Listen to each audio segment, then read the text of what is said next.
Olá pessoal, sejam bem-vindos a mais uma aula de português do Explica Enem.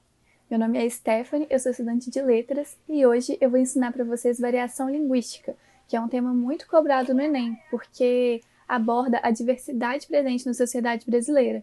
E o Enem gosta muito disso, né, de cobrar conhecimento de mundo do aluno. Apesar de a gente falar o mesmo idioma, existem grandes diferenças entre a população, como faixa etária, diferença social, regional, cultural, e tudo isso influencia na forma como a gente se comunica. Então é muito natural existir essas variações linguísticas. Então a variação linguística é o modo como a língua se diferencia dentro do próprio sistema. Aí muita gente fala, mas se existe a norma padrão, por que eu tenho que entender sobre as variações linguísticas? Porque apesar da norma padrão ser a norma mais aceita socialmente, de maior prestígio, que simboliza maior poder econômico, é muito importante a gente compreender as variações para fazer um melhor uso da língua nas diferentes situações em que a gente se encontra, nos diferentes contextos. Porque usar bem a língua é isso, né? Saber como se comunicar em cada situação. Além disso, é muito importante a gente falar sobre o preconceito linguístico, porque, infelizmente, a língua pode acabar se tornando um instrumento de discriminação e dominação social. Por isso, a gente sempre tem que respeitar a linguagem utilizada pelos diferentes grupos sociais, porque cada esfera da sociedade vai se adaptar às regras gramaticais ou ao vocabulário de acordo com sua necessidade comunicativa. Dependendo da sua situação social, a sua última preocupação vai ser aprender as regras gramaticais da norma padrão. Então, é sobre isso.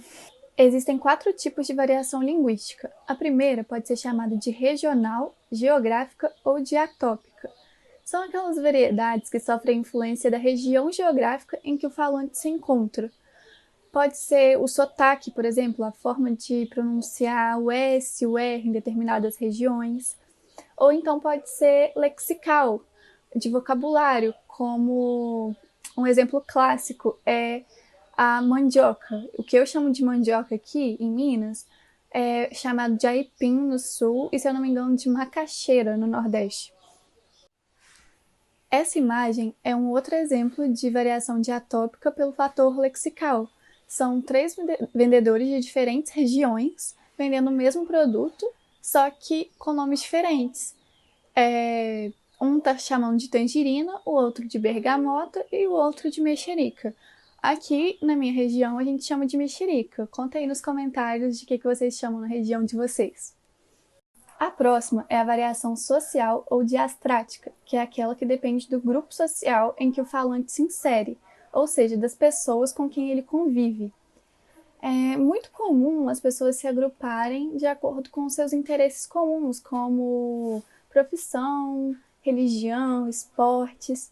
E aí elas acabam criando gírias e jargões, até mesmo para fortalecer a identidade de cada grupo. Além disso, a variação diastrática pode ser influenciada por diversos fatores, como idade, gênero, sexualidade, nível de escolaridade, nível social, entre outros. Nessa imagem, a gente vê a variação diastrática por idade, porque tem um grupo de jovens se comunicando com gírias e a senhora da imagem não consegue entender. Então, houve aí uma variação diastrática.